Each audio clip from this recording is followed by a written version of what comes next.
Ya, Assalamualaikum warahmatullahi wabarakatuh. Terima kasih Bapak Ibu sudah menyimak di video pembelajaran ini.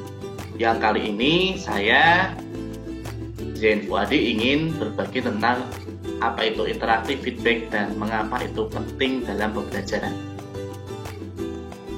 Interaktif feedback menjadi bagian penting dari pembelajaran yang efektif, karena kita tahu peran kita sebagai pengajar di dalam effective learning ada 3. Yang pertama, melibatkan mereka dalam proses pembelajaran. Yang kedua, menjadikan mereka sebagai pembelajaran yang terbaik atau memudahkan mereka dalam belajar. Dan yang ketiga, tentunya adalah mendorong motivasi intrinsik dari dalam diri siswa. Nah, di sini saya ulas ada 7 alasan kenapa interaktif feedback ini menjadi bagian penting dalam learning atau pembelajaran.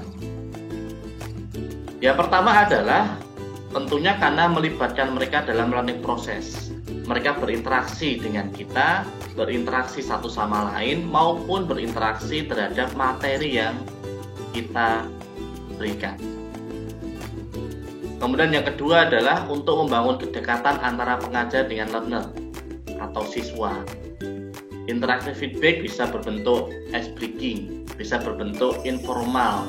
Kita menanyakan bagaimana perasaan hari ini, kita bisa menanyakan apa cita-citamu, kita bisa menanyakan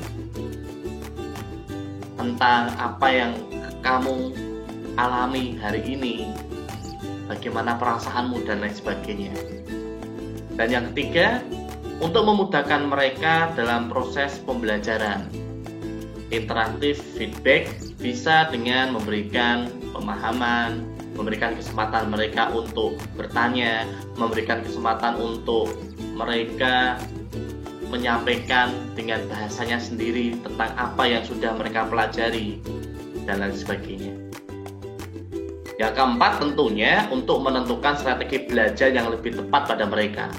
Dengan adanya interaktif feedback, kita bisa mengevaluasi, kita bisa tahu mana yang efektif, mana yang tidak efektif, mana yang memudahkan, mana yang menyulitkan, mana yang membuat mereka antusias, mana yang membuat mereka bosan, mana yang menarik, mana yang membuat mereka tidak tertarik. Yang kelima, mengevaluasi proses pembelajaran. Mungkin selama 1 jam, mungkin selama 1 minggu, mungkin selama 1 semester. Kita bisa mengetahui bagaimana mereka memahami pembelajaran kita, bagaimana mereka mendengarkan, bagaimana mereka menangkap apa yang kita sampaikan. Kita bisa mengevaluasinya melalui interaktif feedback. Mungkin di akhir sesi, mungkin di akhir pembelajaran, kita berikan sebuah tes, kita berikan sebuah multiple choice atau esai pada mereka. Yang keenam, untuk meningkatkan kepercayaan diri dan motivasi dalam belajar. Tentunya ketika mereka berpendapat atau melalui survei, tentunya entah benar atau salah, mereka sudah mendapatkan ruang untuk opini, ruang untuk aspirasi mereka, ruang untuk pendapat mereka. Dan tentunya juga motivasi dalam belajar. Mereka semakin antusias, mereka semakin tertarik dalam proses pembelajaran. Dan yang terakhir, mendorong mereka untuk berpikir kritis, merumuskan masalah, menganalisa sesuatu, dan tentu saja adalah ide-ide liar di dalam pikiran mereka tentang topik yang kita ajarkan. Demikian adalah 7 dari alasan mengapa interaktif feedback itu sangat penting di dalam pembelajaran online ataupun daring. Terima kasih. Wassalamualaikum warahmatullahi wabarakatuh.